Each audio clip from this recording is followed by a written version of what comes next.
Hello, I'm here today with FIDE Master Greg Acholonu, and well, we can use many titles for you, right? We can call you National Master, FIDE Master, Life Master, teacher who has traveled 1 million miles. So there's and having has played 600 games. So a lot of things we can say about Greg Acholonu. I'll just leave it to you to tell us a little bit more about yourself. So Greg, how did you first start playing chess? My very first steps were my mom was going to school at Penn State in 1966, and she had a friend that introduced me to the rules of the game, and I lost to Scholar's Mate every game. Didn't learn a thing, and he was happy that he was winning, and I was happy I was playing an adult, and we were both happy about our coexistence. And then after a period of time, I figured, well, this game is silly. I kept losing in 4 moves, didn't learn a thing. So that was my first introduction to playing a game and not learning a thing. So fast forward to 1972, I didn't play chess again from I believe it was 1966 to 1972. I was 13 years old, and I saw a copy of Time magazine, and there were two chess pieces on the cover, and one piece was Bobby Fischer, and one piece was Boris Spassky. And at the time, the Cold War was rolling, and I thought, well, this is a fascinating thing. And I remember I had learned how to play chess, and you know, I became interested because of Bobby Fischer. Then I saw an interview on 60 Minutes with Bobby Fischer, and then I saw more about Bobby Fischer, and then I realized that this game could be, there was some chess information in an encyclopedia. And lo and behold, I saw that you could write down the moves, notation, and then I saw the position that I was always losing to. And it was the Scholar's Mate. And then there was a defense to the Scholar's Mate. And when I saw that, I was like, whoa. So I started playing, and I found somebody else in my school at the time that was playing chess, and I actually started beating them because I was taking more of their pieces than they were taking of mine, and I actually figured out how to make some very, very crude checkmates. And this was during the time of the Fischer-Spassky match, and that's where my beginning was. That's a So great time to start. Bobby Fischer was my main influence for many, many years, and he was my hero uh, probably until September 12th, 2001. Then I said I needed a new hero. Right. Yeah, it's a tragic story, but so brilliant. Yeah, it's a great influence to have. So, in terms of how you went from your origins, just getting better, to becoming a professional player, how did that happen? Where you started moving, where you sensed, hey, I could get up to expert level, and then from there I could get to NM and FM. How did that transition happen when you started really reaching the higher echelons? It wasn't a straight line at all. Most people, I've heard a lot of people in their stories, whether it was myself or even great players, when they get to a metropolitan area, they blossom. I started in New York, and I played in my first tournament in 1973. And the reason why I played in my first tournament was my stepfather had a friend that had a copy of Chess Life in review. And this was in 1972. And the person that was on the cover of the Chess Life was Bobby Fischer. Mhm. And then the next time I saw a Chess Life, it was the U.S. Championship, and I believe Kovalik had won that tournament. And when I saw that, I realized that there was not only more chess games, but there was actually chess tournaments. And I figured out I was playing in the park all the time, and I was beating everybody in the park. You know, learning how to slam pieces and the whole 9 yards. And that's funny because that's where I learned how to capture pieces. I don't understand when I'm teaching how students can't see captures, but when I was in the park, I learned how to just chop stuff. Just chopping. Right, just like chop it, it just pops into your hand. Yeah. Yeah, just learn how to People talk about Bobby take. Fischer's and intimidatingly long fingers Yeah. capturing it. Yeah, so I mean, it's just like I've heard some folks talk about snap, snap, snap. I think Tani uses that analogy when he takes Hmm. pawns and stuff, and it's like just taking pieces. That's learned that in the park, and the trash talking that started in the park. I'm not very good at that, but I heard that in the park, Right. and so then there was a couple people that were in the park that talked about playing in chess clubs, and they talked about tournaments, and so I played in my first tournament. Um, And I remember signing up for the open section because I didn't know any better. And then I really wanted to be in the novice section. So I signed up for the open section by accident. I lost my first game. I told them I was in the wrong section, so they gave me a chance. And then I played in the novice section. I was 4-4 in my first tournament in the novice section. So my Wow. first rating was 1051.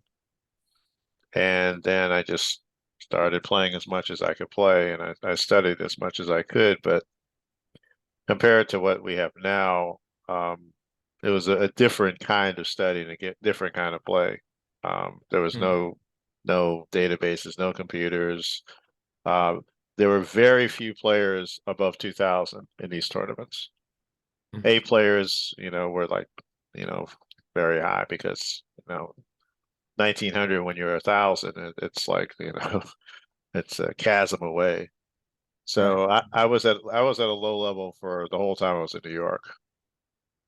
And I left New York in 1977.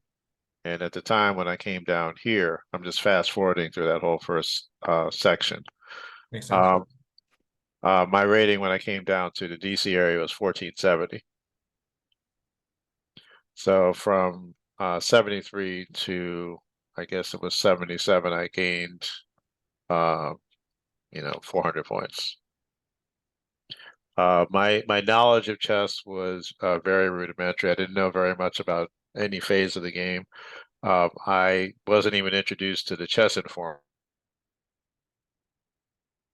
You know, my favorite book was My 60 Memorable Games. It's still probably my favorite book. Mhm. Even after all these years, I constantly go back to it and revisit it. And that was one of the things of our 4 Rs. Of the books that I've read over the years, there's always times where either I'm teaching or I'm looking at a modern game or I'm preparing for something, and something from the stuff I've read comes back, Right. and it's at a deeper level when it comes back. And in terms, just to clarify, it's in terms of the 4 R's, we got review, revisit, re-examine, recharge. Yes. Just going back, looking at, since you have such rich background in the DC chess scene, and we're talking about the King's File, the DC chess publication, and everything, well, everything that you've contributed to it, and obviously just your life in general, everything that you have done, everything that, well, I don't know if we cover everything, but a lot of the great things you've done and contributed to the chess world, and just things you can share with us. So yeah, that's awesome. Now in terms of, so you're moving up, you were like, so I guess you said 1470, so you were reaching 400 points above that, so you're pushing like 1800 level. And it's kind of like these, yeah, I feel like there's these moments where you get this confidence. You're like, look, I could beat everyone at this tournament. I'm amateur. Okay, now I'm at the new level. Now you're at 1800, 2000. So what was it once you get there, in terms of, so for people who are kind of looking, all right, I'm like an 1800, I'm a 2000, really get to that tougher level where the competition gets very difficult and get into these nuances. So you have the influence of Bobby Fischer, your experiences. What would you say it takes to get like to expert level and beyond? Okay, I'm going to come back to the 1470 point because this is very important that I go from there to the next point to the next point. Mhm. Um, what your question is excellent with the direction. The way it works for me is as follows. When I hit 1470, I was at a place where when I came down to the DC area, I thought, well, I was from New York and these people are from DC, because I'm from New York, I should be able to beat them. I had no clue the difference between the classes. I didn't know the difference between a D player and a C player and a B player and an A player. Mhm. I was looking at it with the large picture and not the detailed picture. Mhm. So when I came down to this area when I was 1470, I wound up playing in an Eastern amateur tournament. And a lot of the players that became my influences and my friends I met at that tournament. The main player that I saw that was an African American. He had a big fro at the time, and he was in Florida. His name was Vince Moore, and Vince was very big um, because at that time he was like getting close to 1900. And then I met Sal, who was also Sal won that Eastern Amateur. Sal Rosario. Yes, and this Mhm. was this was in 1977. Okay. And then I met Stan Fink, who was about 2000 at the time. And these were ratings that I thought I could beat these guys, but when they started playing me, they were just annihilating me. But what Mhm. was even more important was the players that I thought were difficult, they were just annihilating them. And I started to, see what the differences were between where they were and where I was. And I was fascinated. When I lost to them, I wasn't feeling bad about it. I was like, my eyes were opening. It's like, wow, this is a whole new world that I Mhm. I hadn't experienced. And the fact that I came from New York has nothing to do with what's on the chessboard. Right. And consequently, some of the players that were down here, when I went to other tournaments back in New York or in Philadelphia, they were actually going up there too. And so then I realized, so there's something to this stronger player thing. It's not just the area, it's, what's happening on the chessboard. Very important. What's happening on the chessboard. And I started to realize that they were really picking apart their games. Mhm. And all the mistakes that their opponents were making and the mistakes that they were making, they were really analyzing those mistakes and trying to eradicate the mistakes. And that was not where I was. It was about making moves, slamming pieces, moving Mhm. quickly, and either I saw it or I didn't see it. But um, the players that have gone further than me have always been very deep in analytical skills, but also intuitive skills. That's another area that I had no idea. It's like seeing further ahead.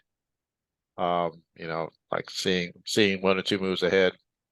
That was me, or three moves if I was lucky. They were seeing 5, 10, 15, 20 moves ahead. They were planning. And then when they had a win, they could win it.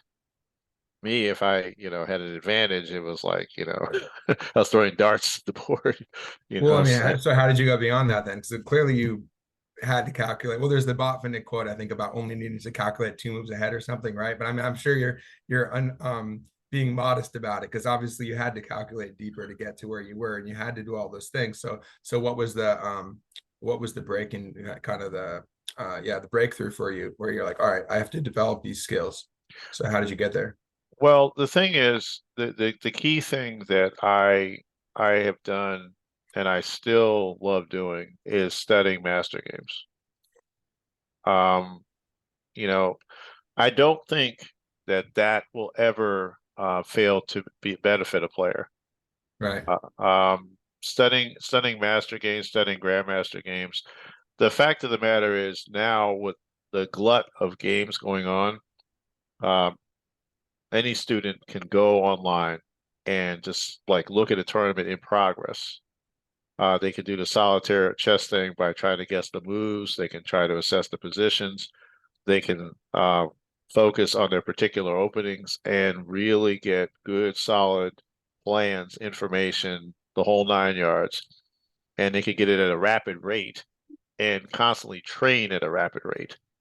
None of that existed before. And um, I sort of, when my students turn on the game review on something like chess.com, I tell them turn that off because I don't want them to have the bot tell them what's going on. I want them to figure out the flow of the game themselves. Yes, flow of the game. Absolutely. And what the tactical flow is and what the positional flow is. Also, when the tactics turn off and the positional kicks in. Mhm. and of course to win a chess game you have to checkmate the king, which is is an attack. So Yeah, but bot's not going to tell you about the abstract factors in the flow of the no, game. No. no. And the other thing is that I think there was something that I read that Kasparov did. It was one of his books that was written by Udovich, I think, and I got that when around the time that I met Kasparov in 1989. That's for another time. But what he said was the key thing of looking at games is you try to find the invisible springs within the game. And those invisible springs are still there. Finding little subtleties which make something work.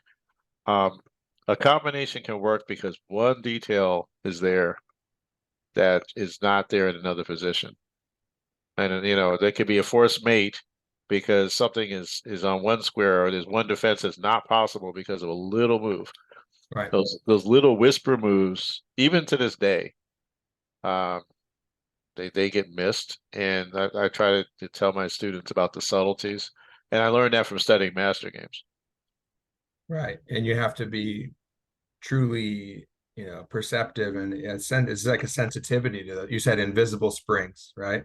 Mhm. That's great. I love that. Yeah, I mean, it takes this sensitivity, and as well as when you're studying master games, and then that self-awareness when you're studying your own, to be sensitive to like your own problems, right? That you have in your games. So yeah, it takes, and certainly it's, that's why I like to take my time, because I'm like, look, Kaisa's not easy, right? She's going to give you a hard time. So you got to take your time to see all those nuances. So you got there, right? You appreciated all that. And it sounds also like searching for Bobby Fischer, right? Where you have like slamming the pieces down. Then you had your book chess also. So you brought everything together, it sounds like. That's awesome. Well, here's the key change. What happened when I came down here? Um, I was playing in class sections. I was playing in like under 1700 or under 1500 or under 1400, and they all laughed at me. This is what are you doing? And it's like, why are you playing all these weak players? Just play in the open section. I said, well, I'm afraid to play in the open section. They said, why are you afraid to play in the open section? I said, because these 1800s will beat me. And they were just like, that he'll beat you? And they said, well, let me show you this game. I beat him in 20 moves. This game, I beat him in 15 moves. And so let me show you. And they were just showing me the players that I was afraid of, and they were showing, oh, I just played this guy. Look at the mistakes they made. I said, oh, they made those mistakes. They said, yeah, they'll do it again. I said, nah. They said, yeah. So I played them, and I realized that they were making the same mistakes. And I can't say that I haven't fallen into that category myself with making similar errors. And, the ability to pivot quickly is sort of the hallmark of the 21st century. And, if you can do that, then you can improve. If you're making the same mistakes over and over and over again, I guess that's the definition of insanity. Yeah.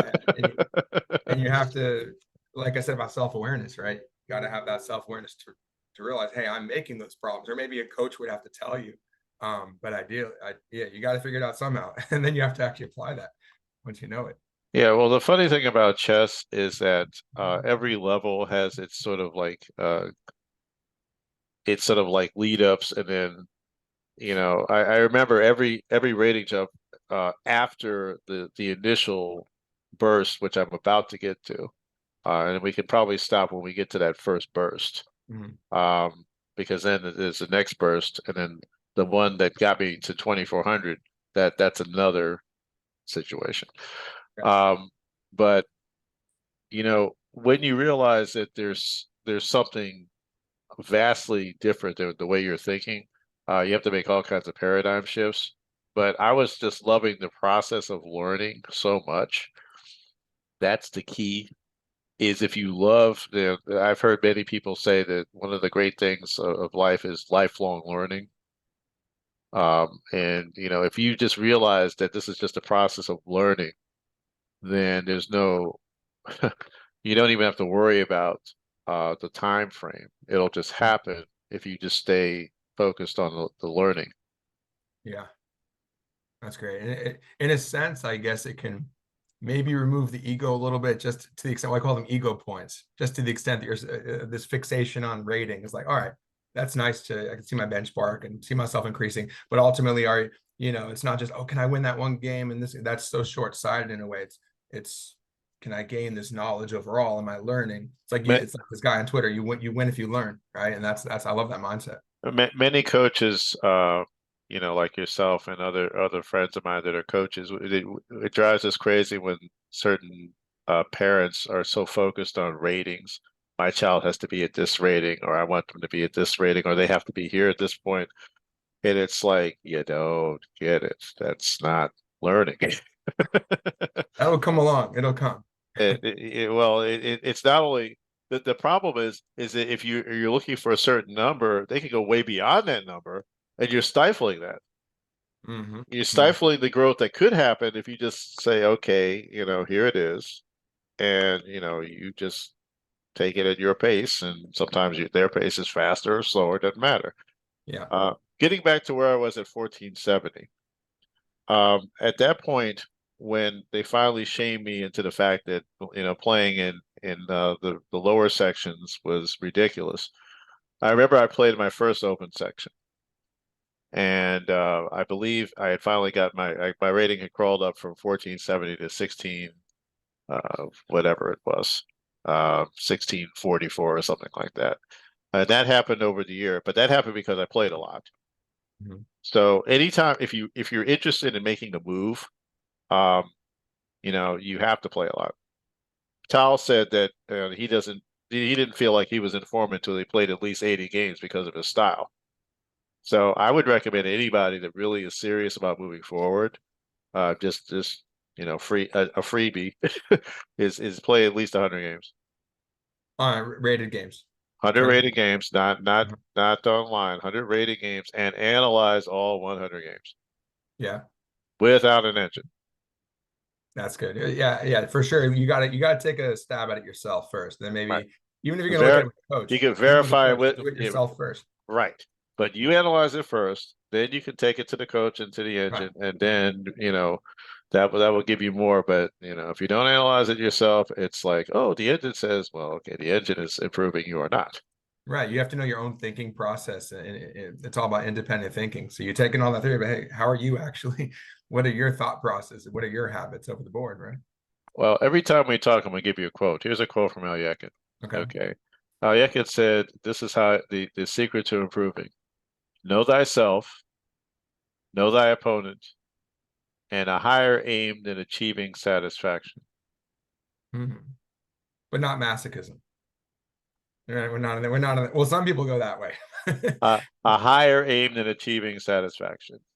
And what do you think what would the higher end be, you think, inside? Like, He explained what that meant. I put that there because he said you have to look at chess as something equivalent to the arts, where you're trying to create something greater. You're always trying to go greater than your previous attempts and accomplishments. So if you're just satisfied with what you've done, you can't grow when you just have a status quo mindset with your games. Your games you have to be searching for deeper understanding, easier application of the principles, being able to play phases better than you were playing before. And all of this happens because of constant work. it's great. Yeah. So, yeah, I have, there's a lot of quotes that have really, hit me, and I'm always looking for new stuff. So I'm always going to be sharing something with you. And you're just devouring books. I how to devour learn it I devour chess. I devour chess. Yeah, everything chess, right? But yeah, you just have that curiosity. I think curiosity is so important, and clearly you have that. It's just devouring. How can I do better? What are other masters saying? What's their wisdom? How are they playing? And extract all that. That's awesome. Now, in terms of so shifting gears a bit to teaching, when did you begin teaching? Because my playing days had sort of stagnated. I and also because of the fact that I don't have any wonderful credentials. I don't have any degrees or anything like that, and I didn't have any kind of skill set. Chess has always sort of been the thing for me, Mhm. and I had jobs that just kept me playing chess pretty much. Every job that I took it because I was making enough money so I could play chess. And so the opportunity came that I was given the option of being a chess teacher at the U.S. Chess Center. And that happened because it was determined that most of the chess players that were at my level at the time, I think I was in the 2300s. Most of them were either IT people or they had careers in the whole 9 yards, but they couldn't put full time into teaching chess. So um, David Mailer was the one that offered me that opportunity, and that happened in I think the like 94, 95. That was my original time into that. I had a break between 95 and 2001. And right after 9/11, I started teaching um, with the U.S. Chess Center, and I taught with them from 2001 to 2013. That's when I started my own business. And in terms of starting your own business, so what philosophical principles or what teachings have you taken from your own playing experience, or other things you've gathered from U.S. Chess Center and elsewhere to inform your current teaching philosophy? Everything that I have learned on the chessboard uh, is applicable in life. There's been, people that have talked about chess as life. Kasparov has a book, Chess Imitates Life. You know, Right. and the life skills you get on the chessboard, if I had used them properly, I would have avoided all the problems I had in life. So Yeah. the When key we all, thing, yeah. So the key thing is the skills you learn on the chessboard. If you apply them to life, you will be so much further in life. And when you actually do that, you can achieve anything outside of chess that you want. Mhm. So And so this is what you bring and you bring this to your students. right. I try not to get too preachy and too wordy, but I suggest to them, in a light way that some of the things they're doing, like for instance, when I teach the beginners the touch move rule, I always sneak in, um, you use your mind before you use your hands. Yeah. No, same here, definitely. Because otherwise you get that, especially for kids, I'm sure for others too, that impulsivity. I think chess really kind of pushes against that impulsivity and Well, not just that, everyone, especially the, youth. the fact of using your hands before you think about it has caused a lot of folks problems. Oh, absolutely. Yeah. Yeah. So you have to really take your time, filter through your brain, right? Yeah, before you use your extremities. So, but yeah, definitely, because I literally just and I somehow I just haven't had that issue myself in terms of like reaching out for pieces or writing down the move and scribbling it. But I think that's an area that where I've done well in, at least just intentionality. So I definitely try and impart that on my students. Just take your time, take a deep breath. Yeah, I'm too slow. I'm too slow in a way, but certainly, yeah, that patience, not being impulsive, and things like that, so important for students. I, Um, I, I have the opposite problem. oh, and you move too quickly. Yeah. So Yeah, I I don't mean, know. I don't know. when It's when I when I put the brakes on, I can come up with a work of art. If I go too fast, sometimes I miss the important point. But the thing is, I know where the error is right. and how to correct the error. That's what experience does. Well, how Doesn't about mean like bullet chess? Like the bullet is so quick. So what do you think about that versus really slowing down the problems it. that bullet chess is creating for people? Well, it's funny because Gukesh, he gave me an idea. It's like when he plays bullet chess, he says he uses the engine with every game. Hmm. So it's like, and Botvinnik didn't like speed chess per se, but then when he trained, he played speed chess. Interesting. And then he uses the engine afterwards. Yeah, and the Kind of thing like, was, when I started doing that, I realized that, you know, when you play bullet, you say, "Well, my ideas are no good. You know, this is speculative. I'm just throwing this." But if you put a bullet game into the engine and it turns out to be a good game, that means your intuition is not as bad as you thought it was. Yeah. And if you're blundering, you could actually see, okay, what is the spear of blunders I'm making? What am I just dropping pieces? Am I missing mates? Am I misassessing the position? And if you go back to Bob Finnick's Selected Games book, which another one I highly recommend, Mhm. uh, the forward of that gives a perfect, even to this day, way to train. Okay, so I guess we'll just have to delve into that ourselves, right? That's like a invitation to read a great book. Nice. And I'm going to give lots of invitations for great books. Yeah, I think we could use it. Have you found, and you got to run in a minute, right? We can go for another 5-10. Okay, great. Yeah, there's thanks so much. Yeah, there's like Trevor Trove of wisdom here. So Just getting started. just getting started. Yeah, yeah. At least for today, we're talking a little bit about you and you playing, teaching, and then definitely I'm looking forward to also getting into your experience with the DC chess scene and beyond in the publication. But yeah, we could talk about all that next time. But as for now, in terms of teaching, though, it's I mean, really important topic. Also, uh, do you focus more on kind of broadly, because I know you're teaching the schools, kind of broadly just getting a lot of people exposed to chess and getting the basics, or do you also focus on like kind of creating champions, like Uh, training versus teaching? I in my area, I focus mostly on lower end because the commitment to become champions, I'm noticing just by picking up Chess Life over the last couple of years, there is a tremendous amount of energy put into developing champions and um, multiple coaches, large clubs, club rooms, bringing in an IMs, GMs. There's just so much that I can't do, and there's so much commitment needed that the the kids have to be and the parents have to be locked into this. They are in other areas because they have a tradition of that. Like New York, they have a tradition of champions. Right. So they have certain things that, are constant that are set in stone.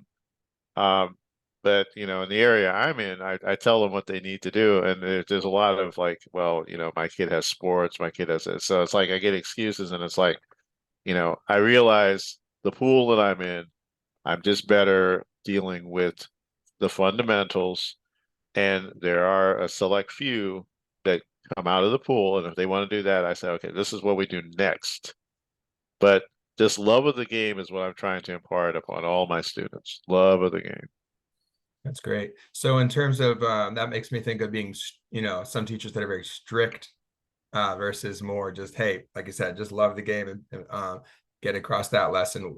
How strict would you say you are or need to? I mean, there's a whole classroom management thing too, just to make sure everyone can learn. So what's your view there in terms of how strict you should be?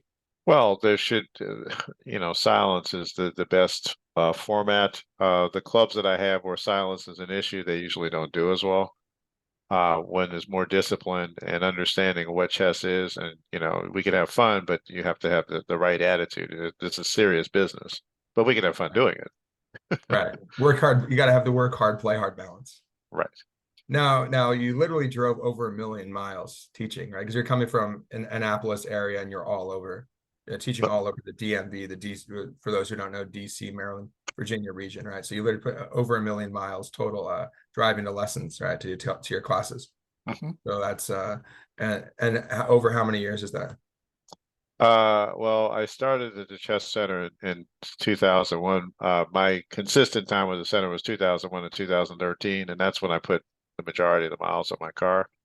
Mhm. Most what I was usually doing was I was starting out in Annapolis, and then I would go to DC to do paperwork. Occasionally, I'd have a club or a school in DC.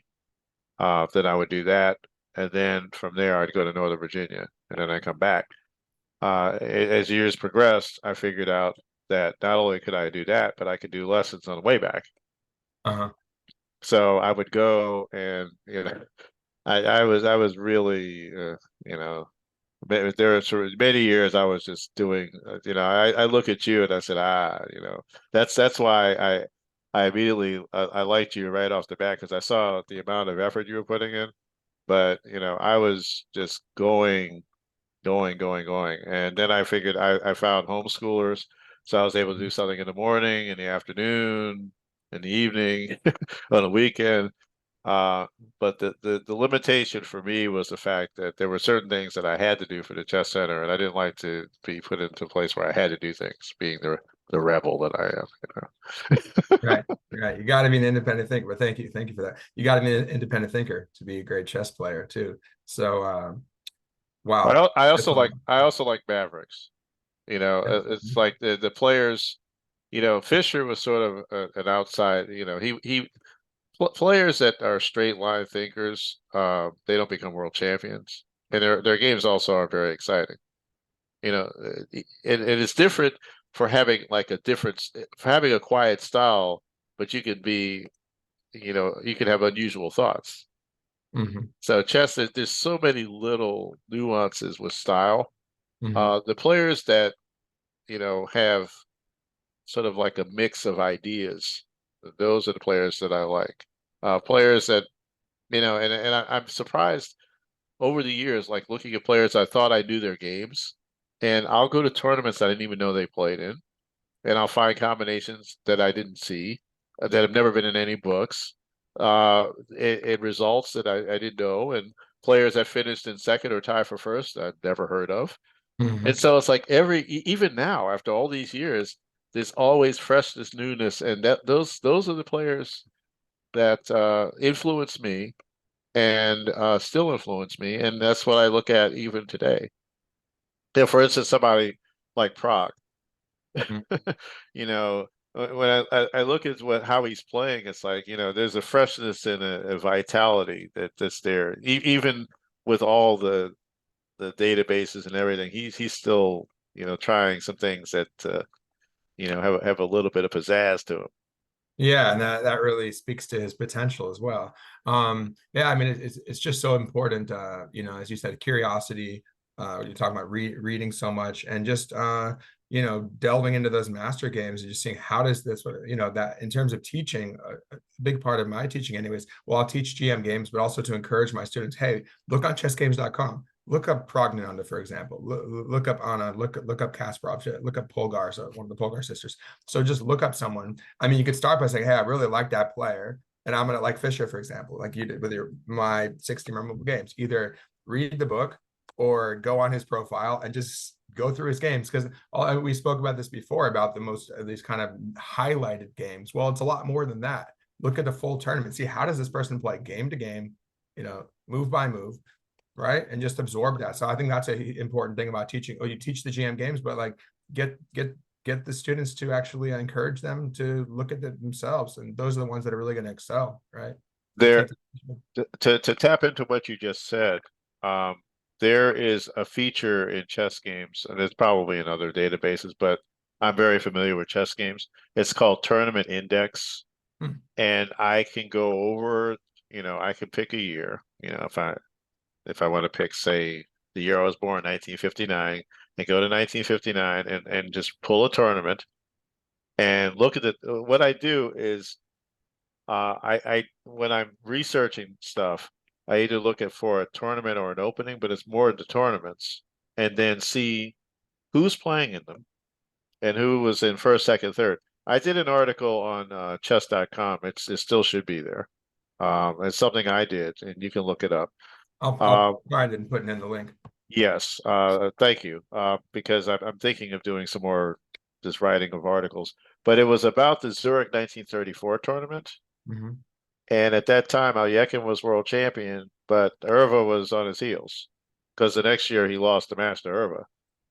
And Irva was another fantastic situation where, just like we're talking about my levels, in the 1920s, he was going a slow climb, but in the 1930s, he was like, one of the top players. And then, of course, in 35, he was a top player, but, then there's a whole lot of things happened after that. And that's a whole nother set of things. But I'll take a tournament index, and I was just looking at a game. I'll take a specific player, I find a game, and it's in this tournament. So I say who won the tournament, who was, and who were the contemporaries. So this tournament, the player played a very nice game in Paris, 1900. Who won the tournament? Lasker. So then I have all kinds of mixed dynamics. Like, hey, who did Lasker lose to? Did Lasker go undefeated? Okay. And the player that Lasker lost to, why didn't they win the tournament? Huh. So right there, I've developed enough to keep me busy for a month just from looking at one tournament. Right. And the thing is, I'm telling you this also because that's sort of the direction my articles are going to go into. Mm. I'm gonna pick something, and then I'm going to like take a snapshot of it. And for further reading, I would recommend that anybody studying it looks at every game in the tournament because then they get a sense of the chess that was going on at that time. And if Yeah, there's anything of value that was going on then that they can use now. absolutely. That's brilliant. Yeah, there's just so many levels to the topic of studying master games. I mean, at the, kind of the modern way of doing it for a lot of students is, well, for example, ChessKid. ChessKid's a great site.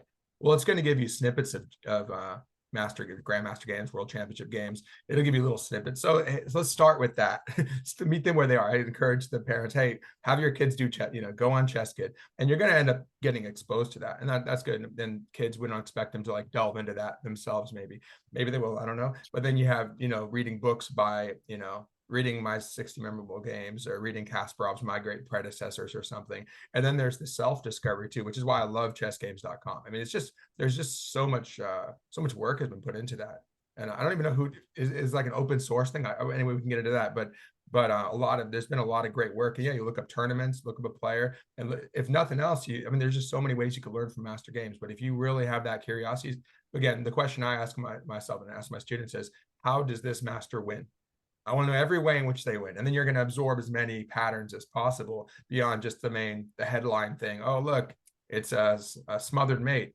Oh, look, it's the exploitation of a weak square. Okay, let's see the connective tissue. And as you said, the narrative or the flow of the game, the narrative. Yeah, that's brilliant about how you've delved into that. And that's, again, I think a big theme of this is curiosity. So you can't really tell them, hey, be curious. You can't tell anyone that, but you could at least foster that and give them resources, right? I'd like to say one thing before we wrap up. We're Yeah. going back to the 1470 level, and then I got to 1600.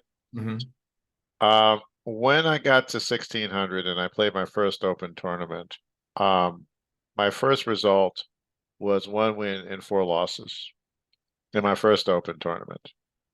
I gained a bunch of points just from winning one game. Mm-hmm. The next tournament I played in, I won 4 games and lost one. I gained Wow. 100, I gained 126 points in that tournament. And what do we take? What do we take from that? How does this happen? Remember what I said before I played in my first open tournament? I was afraid. Mm-hmm. I got over the fear and I played and I launched into it. And it turned out to be the best thing that happened, even though the first result was a disaster. But I learned so much from that first disaster that I turned the disaster around from 1 to 4 to 4 to 1 in the very next tournament. Wow, that's a good story. And it's like one of those things. A little affirmation is nice along the way. It's like, oh, I'm doing such a, but hey, you did just gain 50 points, or hey, you did just gain this new piece of knowledge, new nuggets of wisdom. So those things should be encouraging. It's all about and that positive thinking, the drive. So and you impart this on your students, I imagine, right? These lessons you've learned about Oh yeah. Oh yeah. character, building that character, right? Grit and everything. The hot word, grit, the buzzword, right? Well, I don't know about your experience becoming a master, but I was told I was playing a session with the person that was a master, and I asked him the question, "Well, can I become a master? You think I have what it takes to become a master?" He said, "Oh, you'll never be a master." I said, "Never." I the never the never became in like big bold letters. Never. I said, "Oh, never is a long time." And I never stopped thinking about that. I was like, never. And that was this fuel every day. I was like, I don't want to do this never. Oh, wait a minute. Get back there, look at another few games and do some more analysis. Awesome. Greg Acholonu, thanks so much. I'll let you go. I'll let you go. You got to get running. You got a busy day. Oh, thank you so much. Really appreciate it. And so much great knowledge and wisdom there. You're welcome. Thank you. Take care. Talk You to you soon. too. Okay, bye-bye.